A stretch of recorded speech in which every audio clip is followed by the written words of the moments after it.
Yo, it's your boy the Android Doctor back again with another quick video. So I'm here with the S23 Ultra and here's another very useful tip for you all.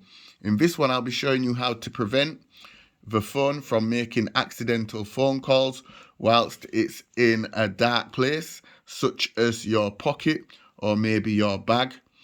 Okay, so if you're somebody who doesn't like to have a lock on the phone, when you've got the phone in your pocket or in your bag and it's moving around, it can accidentally start to dial people.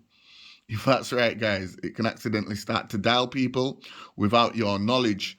So I recommend turning this option on that I'm about to show just to prevent that. And you don't want to start calling people and they're on the other end of the phone listening to maybe the conversation you're having with somebody else without your knowledge. So yeah, I'm going to show you how to stop the phone from making accidental phone calls. So all you have to do is just pull down the notifications, go into the settings and scroll down to where it says display.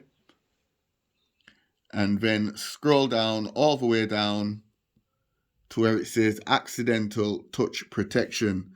And it explains how it works. So protect your phone from accidental touches when it's in a dark place such as pocket or bag. Just go ahead and turn that on and now you don't have to worry about the phone making accidental phone calls. Anyway, that's it for the video. It's your boy the Android Doctor. Be sure to give the video a thumbs up, share the video, and I'm out. See you in the next one, guys. Deuces.